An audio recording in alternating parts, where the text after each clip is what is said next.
The modern farmer is leveraging on technology in the wake of climate change, growing demand for organic products as well as changing lifestyles.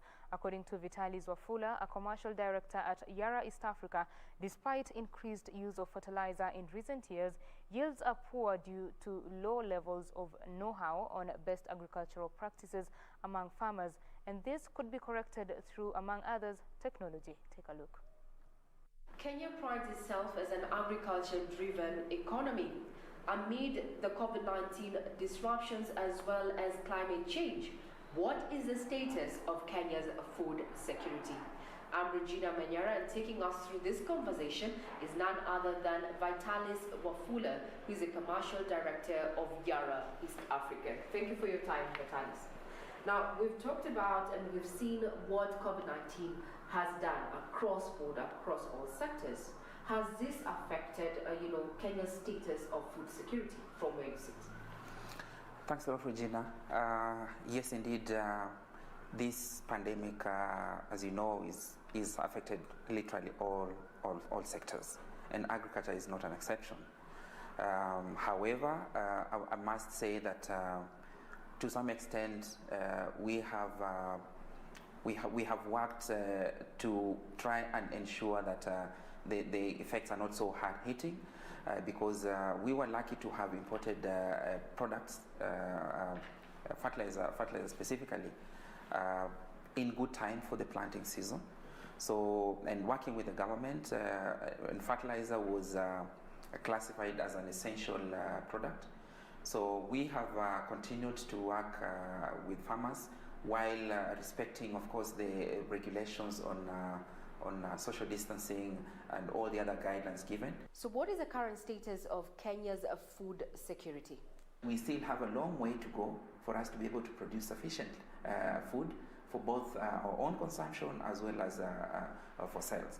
So yes, we're still in a position where we don't have enough food for this country, but that does not mean that we can't, because all we need to do is step up the productivity per unit area. What is Yara doing to support efforts towards attaining food security?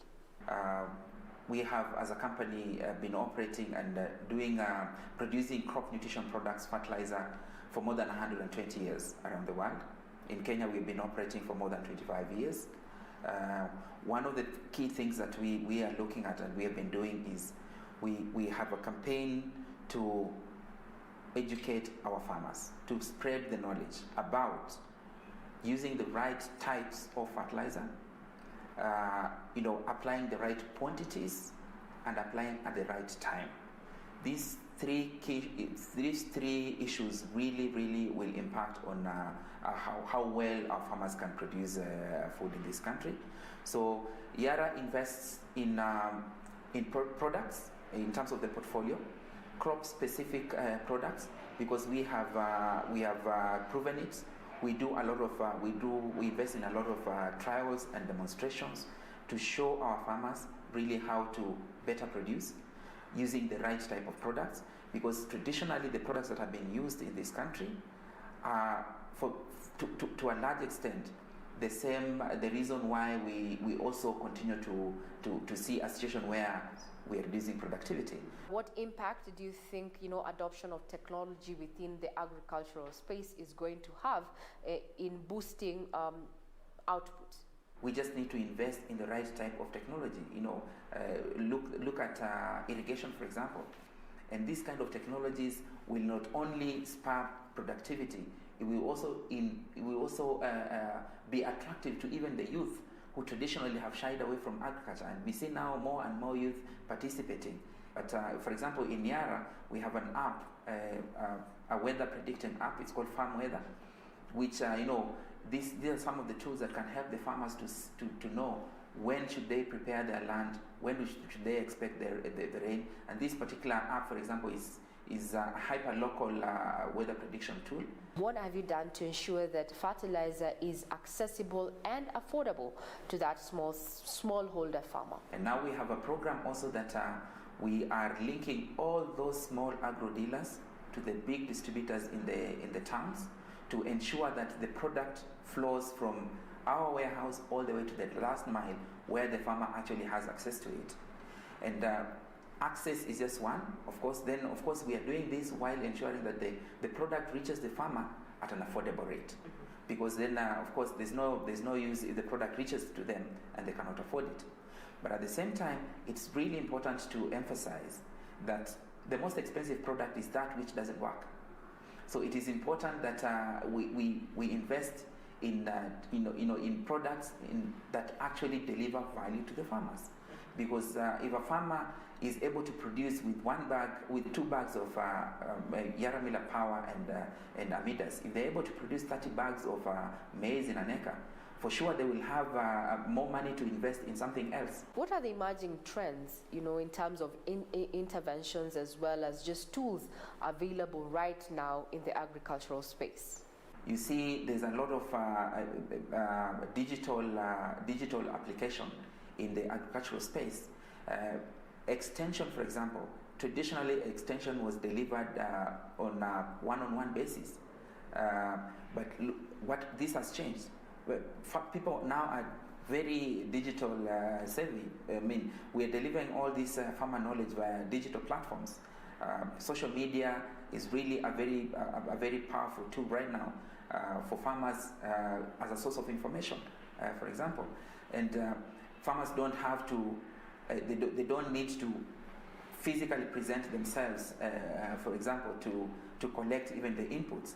Things are being delivered, while sitting in an office somewhere or on the farm somewhere. They can order things that are delivered, digital platforms.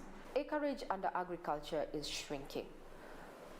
From where you sit, how does agriculture of the future, or how do you think agriculture of the future is going to look like? I have friends who have completely quit paid employment, and they're really focused on vegetable farming especially, and it's really a good thing. We have moved to a space where we don't just apply fertilizer on a given field, but we apply based on the requirement of that particular field. We can map farms digitally and apply what we call variable rate application of fertilizer. So you apply based on a digital map, based on the requirement of that particular part of the field. If that part does not require nitrogen, you don't need to apply it. And you can put this on a tractor and load that particular applicator, and it will go out and apply fertilizer on that field variably, without having to apply blankets on the field. So, and this is optimizing our cost, it's optimizing on the productivity, and this is the way of the future. Yes. Very well said. Our guest, the Vitalis Wafula, who is the commercial director of Yara East Africa, is saying that agriculture of the future is going to be driven by technology. Having that information to know exactly what fertilizer to apply when is going to come in very handy in as far as, especially Kenya focuses on food security. I'm Regina Manyara, you're watching KBC Channel 1 Business.